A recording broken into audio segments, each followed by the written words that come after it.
Today, we're digging into the source material on something called constructive conflict in leadership. And specifically, this really counterintuitive idea of the good fight club. Right. The whole mission here is to understand how disagreement can actually become a team's superpower. And the thing that jumps out immediately is what you could call the apathy paradox. Yes, we all think that a peaceful, harmonious team is a productive team. But the research suggests that harmony is, a lot of the time, just a mask for apathy. The really high-performing teams, they're not conflict-free. No, not at all. They actually build in high-quality friction. But, and this is the key, you have to know the difference between good friction and bad friction. Okay, so they're not monolithic. Not at all. One is incredibly productive, and the other just drains all the energy out of the room. It's a total crash waiting to happen. So what does that good friction, the beneficial kind, what does that actually look like? That is what the sources call task conflict. It's disagreement that is strictly about the work. The ideas, the strategy. Exactly. The how and the what. A moderate level of this is hugely beneficial. It stops groupthink cold and forces everyone to really scrutinize the data.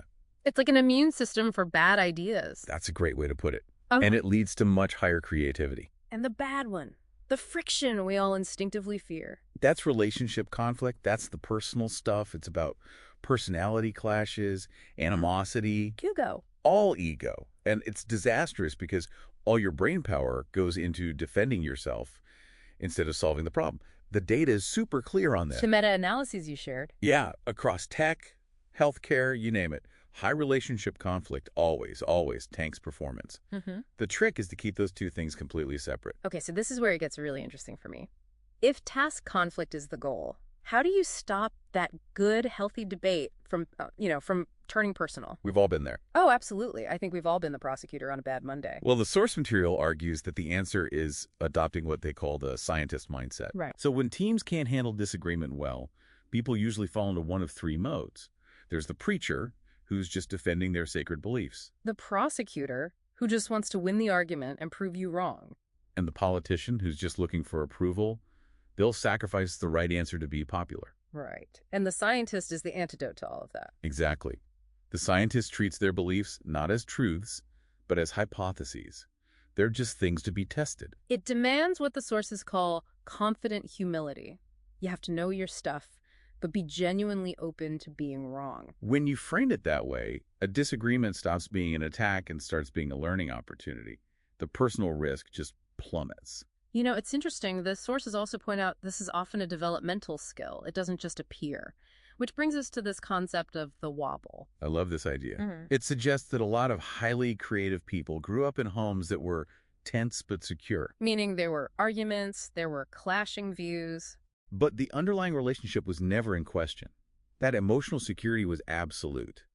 And that experience teaches you that disagreement isn't a threat. It gives you a thicker skin, I guess, a resistance to groupthink. Yes. And the leader's job is to bring that wobble into the workplace, but maintain that same sense of security. That sounds great, but how do you actually do that? It feels a little abstract. It's about giving teams concrete tools. One of the most powerful ones is the ladder of inference. Explain that. It's a method that helps you trace your conclusions all the way back to the raw, objective data you started with.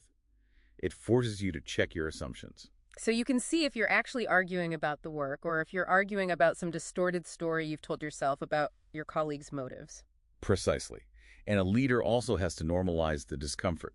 They have to call out the groan zone, that period of confusion in decision-making, and frame it as a necessary stage. If you tell people it's okay to be in that messy middle, they won't just jump to an easy answer to make the tension go away. Exactly. So what does this all mean?